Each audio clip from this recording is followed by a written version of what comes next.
السلام عليكم ورحمة الله تعالى وبركاته. الفاتحة إلى حضرة رسول الله صلى الله عليه وسلم وآل كل والصحابة والقرابة والتابعين وتابعين بإحسان إلى يوم الدين، ثم إلى أرواح جميع مشايخنا ومعلمينا وأساتذتنا، خصوصا إلى أرواح الشيخ محمد زين مدلوغي، ثم إلى أرواح محمد سلمان ولي والشيخ الأرواح محمد سلمان جليل، وإلى أرواح الشيخ محمد كشف الأنوار بن حجي إسماعيل، أن الله يتغشاهم بالرحمة والمغفرة ويعلي درجاتهم في الجنة وينفعنا بأسرارهم وعلومهم وأنوارهم ونفحاتهم في الدين والدنيا والآخرة. الفاتحة. أعوذ بالله من الشيطان الرجيم. الرحمن الرحيم مالك يوم الدين، إياك نعبد وإياك نستعين، اهدنا الصراط المستقيم صراط الذين أنعمت عليهم غير المغضوب عليهم ولا الضالين، آمين. بسم الله الرحمن الرحيم. الحمد لله رب العالمين، والصلاة والسلام على سيدنا محمد وعلى آله وصحبه أجمعين. قال الله سبحانه وتعالى في كتابه المبين وهو أصدق القائلين بعد أعوذ بالله من الشيطان الرجيم: وقال ربكم ادعوني أستجب لكم. وقال أيضا: وإذا سألك عبادي عني فإني قريب أجيب دعوة الداع إذا دعاني فليستجيبوا لي وليؤمنوا بي لعلهم يرشدون. وقال رسول الله صلى الله عليه وسلم: الدعاء مخ العبادة. وقال أيضا: الدعاء سلاح المؤمن وعباد الدين ونور السماوات والأرض. Alhamdulillah, pada subuh hari ini kita dikumpulkan lagi bersama-sama di masjid yang penuh dengan kemuliaan ini. InsyaAllah mudah-mudahan kita selalu mendapatkan taufik dan hidayah dan inayah dari Allah Subhanahu wa ta'ala, dan selalu mendapatkan nazrah dari baginda Rasulullah sallallahu alaihi wasallam. Hari ini insyaAllah kita akan bicarakan tentang at-targhibu fid du'ai, yakni menggemarkan kita, anjuran kita sebagai umat Islam dianjurkan untuk at-targhib fid du'a, yaitu menggemarkan kita untuk selalu berdoa kepada Allah. Suruhan kepada kita untuk tidak putus-putusnya berdoa kepada Allah. Jangan pernah berputus asa untuk selalu berharap kepada Allah Subhanahu wa ta'ala. Allah Subhanahu wa ta'ala berfirman di dalam Al-Quran: wa qala rabbukum ud'uni astajib lakum. Surah Ghafir ayat ke-60. Wa qala rabbukum ud'uni astajib lakum. Allah Ta'ala berfirman, ud'uni astajib lakum, berdoalah kalian akan ku astajib lakum, niscaya pasti akan aku kabulkan. Allah Subhanahu wa ta'ala di dalam ayat ini memerintahkan kepada hambanya, memerintahkan kepada seluruh hamba-hambanya, tidak terkecuali siapapun hambanya, baik yang taat ataupun yang maksiat, semua hambanya disuruh untuk berdoa. Orang yang taat berdoa, insyaallah Allah Ta'ala kabulkan. Begitupun orang-orang yang maksiat, jangan pernah putus asa dengan rahmat Allah. Wala tayasu min rahmatillah, jangan pernah berputus asa dari rahmat Allah Subhanahu wa ta'ala.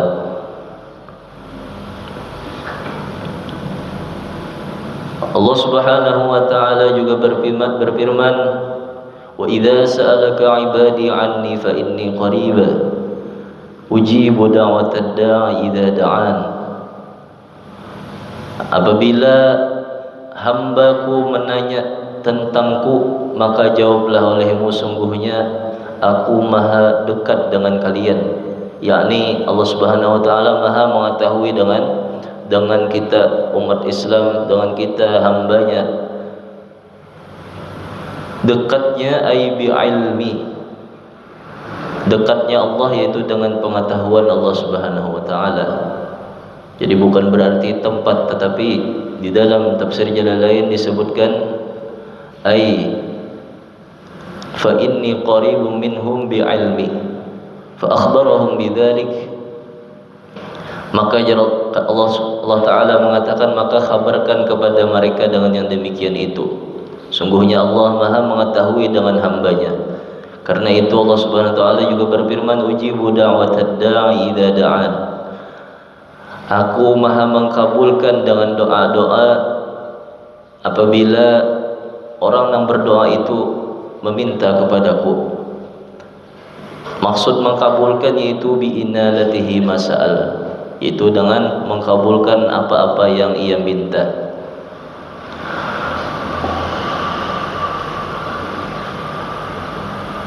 Saking pentingnya kedudukan doa di dalam ibadah kita, sampai-sampai Rasulullah mengatakan ad-du'a'u mukhul ibadah. Doa itu merupakan intisari dari ibadah. Jadi semua ibadah itu intisarinya yaitu doa kepada Allah Subhanahu wa taala. Ulama mengatakan mengapa doa itu disebut intisari dari ibadah?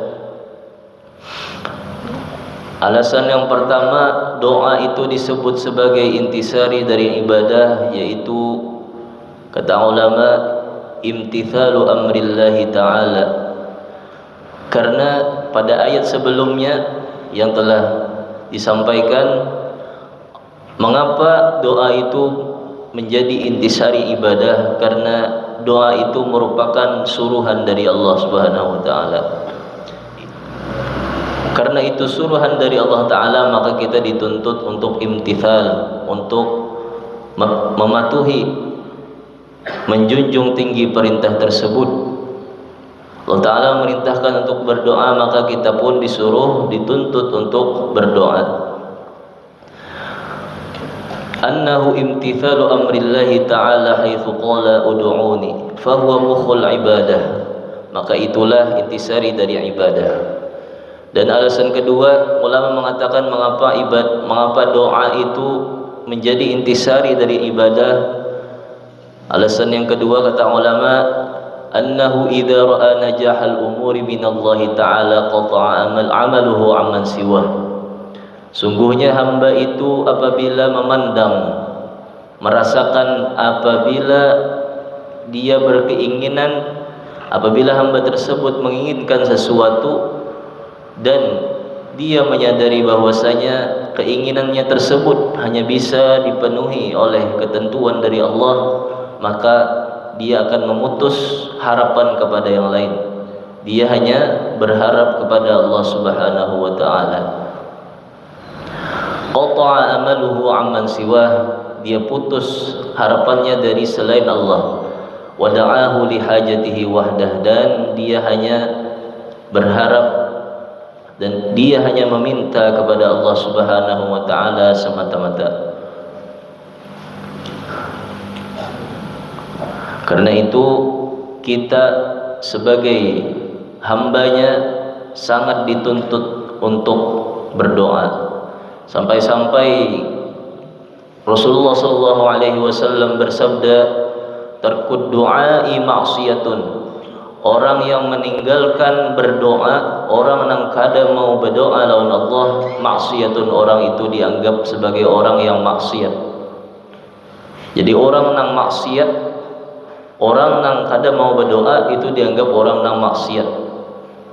Jadi seolah-olah inya kada berhajat lawan Allah, seolah-olah kada ada keinginannya, kada ada harapannya lawan Allah Ta'ala, kada ada. Jadi kada mau berdoa, padahal berdoa itu disuruh baik di dalam Al-Quran maupun di dalam hadis.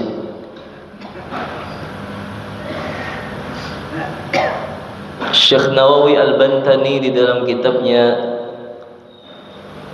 kitab dari syarah hadis yang dikarang oleh Imam Ibnu Hajar, yang dikarang oleh Imam As-Sayuti, beliau mengomentari hadis yang dikutip oleh Imam Sayuti. Kata beliau, mengapa tarkud du'ai maksiyatun, meninggalkan doa itu merupakan maksiat kepada Allah, dianggap maksiat kepada Allah.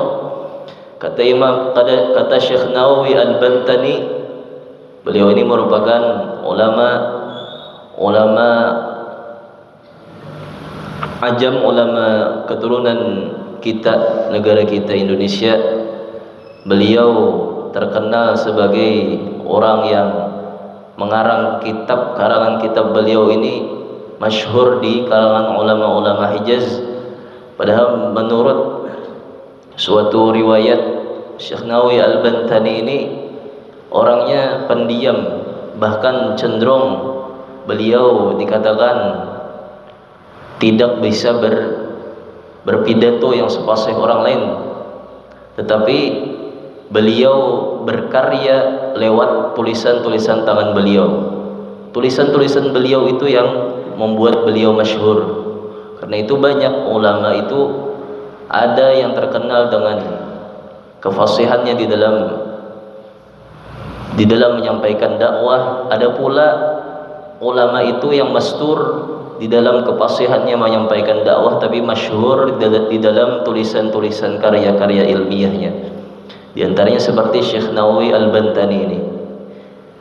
Sebagian ulama itu ada orang yang kada tahu bahwasanya beliau yang mengarang kitab ini. Beliau yang mengarang kitab yang dibaca oleh orang banyak nih. Sidin padahal yang mengarangnya, cuma orang banyak kada tahu. Nah, orang tahu, orang yang membacakan kitabnya itu. Contohnya kayak Syekh Fahmi Zamzam. Itu beliau itu banyak punya karangan. Bahkan Syekh Fahmi Zamzam, pimpinan Ponpes Yasin itu alim benar sidin itu. Cuma sebagian orang kada tahu bahwasanya beliau itu banyak mengarang kitab-kitab, khususnya kitab-kitab Melayu. Sama Syekh Nawawi Al-Bantani ini. Di zaman sidin orang banyak kada tahu bahwasanya beliau ini ulama besar. Bahkan dikira orang biasa aja. Karena sidin itu rendah-rendah jawab. Kemudian orangnya cenderung pendiam menurut orang-orang ahli sejarah. Beliau itu pendiam orangnya. Dikira orang kada alim, padahal orangnya sing aliman. Begitu beliau mengarang kitab, kitabnya masyhur, kitabnya nyaman dibaca, kitabnya kitab tasawufnya, kitab tauhidnya. Kalau sudah Syekh Nawawi bin Umar Al-Bantani ini yang mengarang, sudah tanyakan aja kepada santri, kepada guru-guru, kalau Syekh Nawawi Al-Bantani ini yang mengarang, luar biasa karangannya, nyaman banget dibaca. Bahkan kita yang membacakan, orang yang mendengar insyaallah nyaman, orang memaham. Padahal apa nih, Syekh Nawawi Al-Bantani ini cenderung orang di zamannya, di masa sidin itu kada tahu bahwasanya beliau ini ahli di dalam hal itu tuh. Karena beliau karya ilmiahnya masyhurnya di bidang penulisan, di dalam karya ilmiah. Di antara kitab yang beliau karang yaitu kitab syarah dari kitab Tanqihul Qaul, syarah dari kitab hadis yang disusun oleh Imam Sayuti. Banyak lagi kitab Syekh Nawawi bin Umar Al-Jawi Al-Bantani, orang Banten, ulama Indonesia beliau ini, ulama keturunan dari Indonesia. Jadi ada juga orang Indonesia juga yang mampu mengarang kitab kuning, bahkan diakui oleh ulama dunia, bahkan sampai sekarang. Kata beliau, hadis Rasulullah SAW, tarkud du'ai maksiyatun, orang yang meninggalkan doa itu dianggap sebagai orang yang maksiat. Kenapa jadi dikatakan orang tersebut sebagai orang yang maksiat? Li'adami imtithali amrillahi ta'ala, Kata Syekh Nawawi Al-Bantani, kenapa orang tersebut dikatakan sebagai orang yang maksiat? Karena orang tersebut kada menjunjung tinggi perintah Allah Subhanahu wa taala. Allah taala berfirman dalam Al-Qur'an, "Ud'uuni astajib lakum." Tapi berdoa kata Allah taala, tapi nya kada mau berdoa. Bahkan bukan hanya berdoa disuruh, tapi dijanjikan astajib lakum, pasti akan ku kabulkan.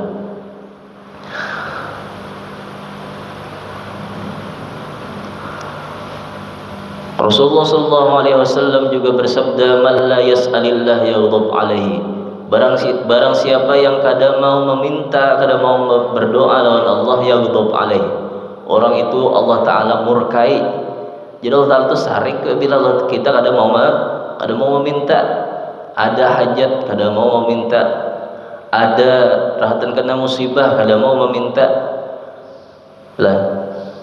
Putus harapan sudah lawan siapapun kada ada bisa harapan, cuma satu aja lagi, nampak Allah taala aja lagi harapannya berdoa ya Allah taala. Yalah, Allah taala sarik apabila hamba tersebut kada mau minta. Man la yas'alillah yaghdab alaih, orang yang kada mau meminta lawan Allah, Allah taala murka lawan orang tersebut. Qala Syekh Abdul Qadir Al-Jailani fi qawli Rasulillah, man la yas'alillah yaghdab alaih. Dan Syekh Abdul Qadir Al-Jailani beliau bersyair mengomentari tentang hadis Rasulullah, man la yas'alillah yaghdab alaih.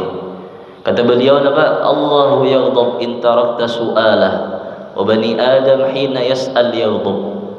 Nah, Allah taala itu murka apabila kada mau hamba ini meminta. Allah taala murka. Manusia jar Syekh Abdul Qadir Al-Jailani malah sebaliknya, wa bani Adam hina yas'al yaghdab. Manusia apabila kita meminta malah yaghdab alaih, yalah. Wa bani Adam hina yas'al yaghdab. Manusia malah sebaliknya, apabila dimintai malah sarik. Bila dimintai malah sarik itu manusia. Allah taala bang sarik apabila kada mau orang meminta. Yalah. Karena itu di dalam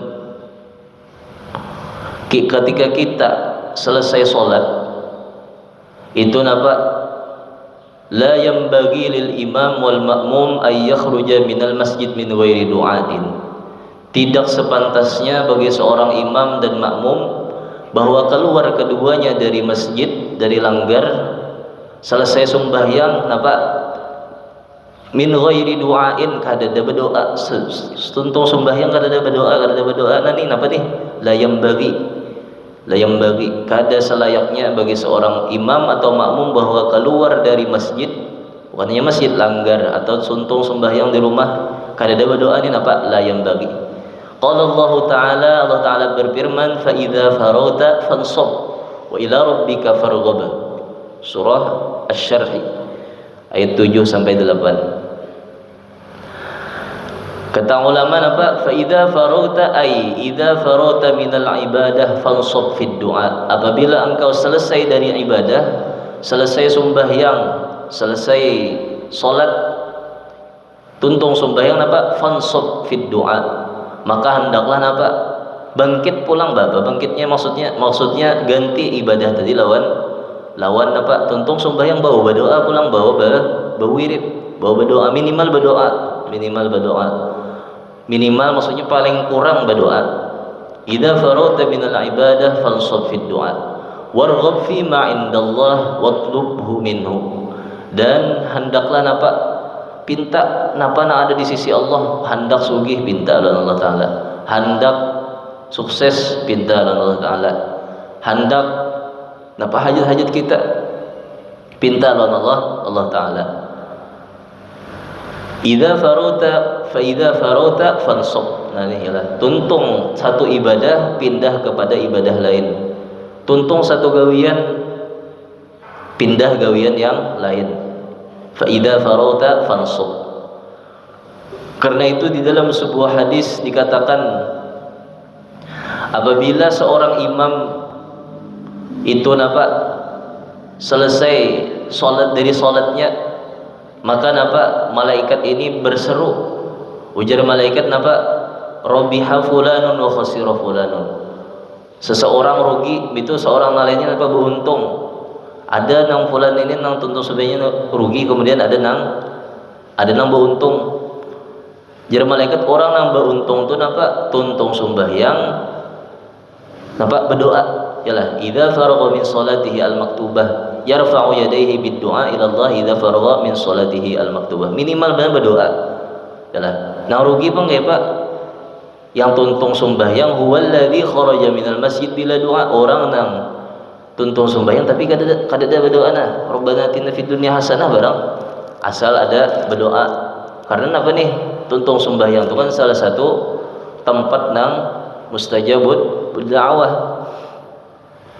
Fa idza kharaja bila du'ain qalatil malaikah. Nah apabila orang itu selesai sembahyang tapi kada saut berdoa, malaikat napa ujar malaikat, ya fulan istaghnaita 'anillahi ta'ala. Apakah engkau kada berhajat Allah Ta'ala? Jadi kada tuntung sembahyang, kada ada berdoa-doa, asa sugih kah sudah? Asa kada perlu lagi kan Allah Ta'ala? Malaka indallahi hajah. Apakah kada ada hajat Allah Ta'ala? Ujar malaikat. Karena itu tuntung sembahyang itu minimal berdoa. Rabbana atina kah? Asal ada berdoa. Yalah.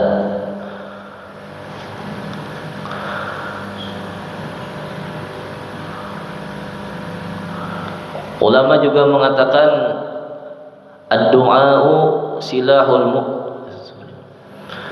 Rasulullah sallallahu alaihi wasallam juga bersabda ad-du'a'u silahul mu'min. Nah, jadi itu sabda Nabi Muhammad sallallahu alaihi wasallam.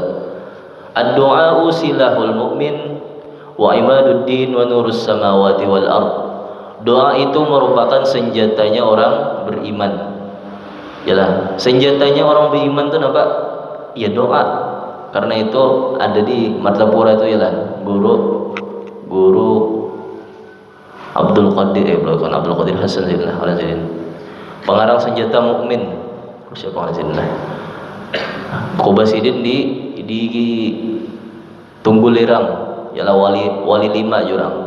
Bilanya ke Martapura ialah ziarah ke Sukumpul, ziarah ke Datuk Olampen, ziarah juga ke Tunggul Lirang, ada wali 5. Nah situ ada kuburan pengarang senjata mukmin.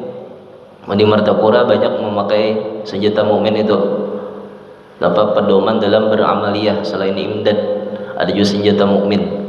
Jadi nampak di dalam senjata mukmin itu banyak doa-doa. Yalah, baca ya kabir berapa puluh kali tuntung sembahyang supaya ini, baca ya wadud tiap malam berapa ribu kali supaya para yakian, baca surah Al-Kautsar 7 kali supaya nampak sebelum makan.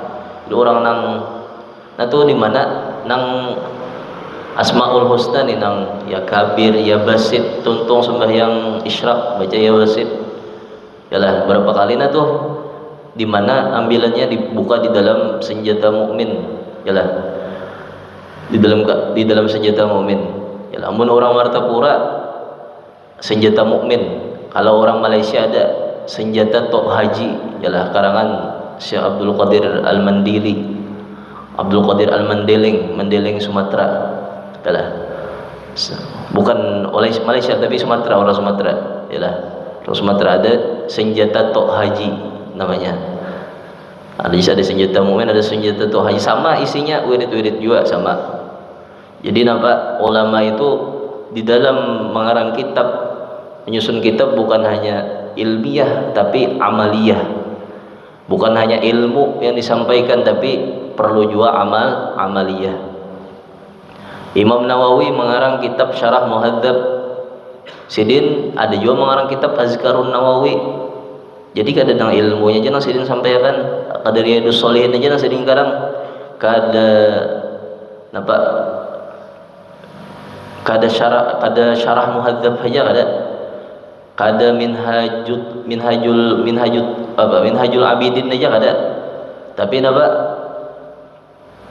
Ada juga mengarang kitab azkar. Artinya napa? Orang nang berilmu itu harus juga napa? Ada bisi amaliyah. Sama ini sama Syekh Abdul Qadir Al-Mandiling Sumatera. Yalah banyak karangan-karangan kitab sidin itu. Sidin bukan hanya mengarang kitab tentang ilmu-ilmu agama yang biasa, tapi juga ada mengarang kitab khusus pedoman dalam beramaliyah. Amaliyahnya ada, jadi ilmiyah, amaliyah, ilmu amal, ilmiyah, amaliyah, tambah satunya lagi akhlaqul karimah. Rasulullah SAW bersabda, ad-du'a'u silahul mu'min. Doa itu merupakan senjatanya orang yang beriman. Yalah, ad-du'a'u kasilahin. Doa itu bagaikan senjata. Jadi doa itu kayak senjata. Yudafi'ul bala kama yudafi'u aduwahu bisilah. Yang mana dengan doa inilah kita dapat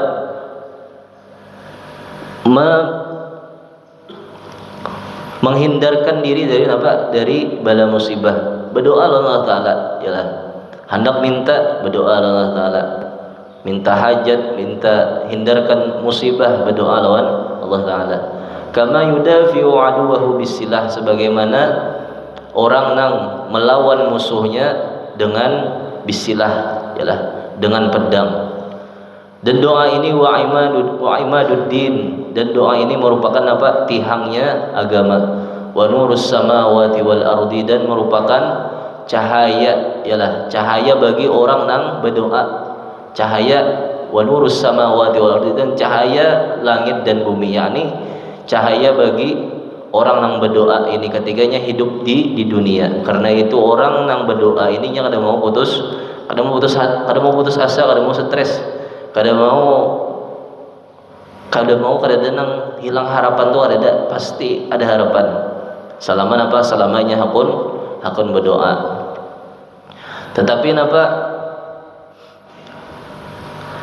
ulama mengatakan bahwasanya inna da'iya ala thalathi maratiba, yalah, bahwasanya orang berdoa itu ada 3 tingkatan. Imma ayyu ajjala lahu ma talab, bisa jadi Allah Ta'ala segerakan apa yang ia minta. Wa imma ayyu dakhara lahu afdala minhu, bisa jadi Allah Ta'ala simpan dulu karena Allah Ta'ala kabulkan. Tapi kabulnya ini Allah Ta'ala kabulkan dengan melebihi permintaan yang ia minta. Jadi Allah lambat doanya ini dikabulkan, tapi soalnya sekali dikabul langsung yalah alahan pada yang kita minta, yalah.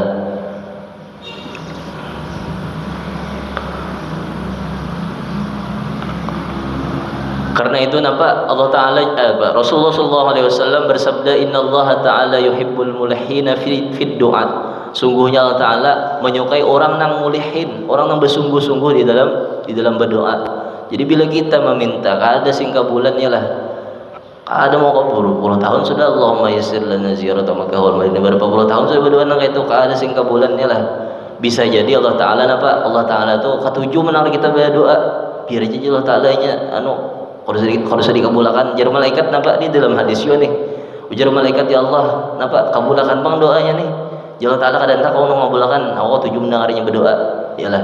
Ini sama lawan kita pas duduk di warung, soalnya ada nih pengamen, yalah, pengamen besyair, pengamen biasanya belagu, pengamen nih soalnya besyair, dibawakannya lagu syair yalah, ketujuh kita mendengar, kita ganakan ada orang yang mengamen nih, kita langsung beri duit kah? Mungkin kita langsung beri duit, ambilnya besyair tadi, maka kita ketujuh mendengar suaranya besyair, yalah. Jadi kita letakkan, yalah. Cuma tuntungnya besyair kita beri duit langsung 100.000, yalah. Ketujuh kita mendengar inya berdoa. Karena itu jangan pernah putus asa di dalam berdoa. Innallaha ta'ala yuhibbul mulhina fid du'a, yalah. Jadi doa itu bisa Allah Ta'ala simpan, dan kayaknya Allah Ta'ala kabulkan dengan yang lebih melebihi dari apa nangnya pinta. Wa imma ayyudfa anhu minas su'i mithlih, yalah. Bisa jadi juga doa tadi nang maulah kita terhindar dari segala macam bala musibah. Jadi intinya kita umat Islam dilarang, yalah, untuk kada berdoa. Tarkud doa maksiatun, orang nang kada berdoa itu dianggap orang nang maksiat. Karena apa? Karena melanggar lawan perintah Allah Ta'ala, ud'uni astajib lakum. Allah Ta'ala menyuruh orang nang semua hambanya ialah nang taat kena maksiat kah. Nang maksiat ini disuruh berdoa, ialah nang maksiat disuruh berdoa apa? Supaya dapat hidayah, supaya dapat taufik hidayah, berdoa. Ialah. Jadi jangan pernah putus asa dari rahmat Allah. Nah, kira-kira sampai di sini yang bisa Allah sampaikan. Salah khilafnya mohon dimaafkan. Wabillahi taufiq wal hidayah wa ridha wal inayah. Wassalamualaikum warahmatullahi taala wabarakatuh. Al-Fatihah. A'udzubillahi minasyaitonir rajim. Bismillahirrahmanirrahim. Alhamdulillahirabbil alamin arrahmanir rahim. Walil maghdubi alaihim waladdallin. Bismillahirrahmanirrahim. Alhamdulillahirabbil alamin. Wassalatu wassalamu ala sayyidina Muhammad wa ala alihi washabihi ajma'in. اللهم انفعنا بما علمتنا ربي علمنا الذي ينفعنا ربي فقهنا وفقه أهلنا وقربات لنا في ديننا مع رفقة المنت وذكر اللهم اهدنا بهداك وبعثنا ممن يسارع في رضاك ولا تجعلنا من خالف أمرك وعصاك حسبنا الله ونعم الوكيل ولا حول صلى الله على سيدنا محمد وعلى آله وصحبه وسلم الحمد لله رب العالمين.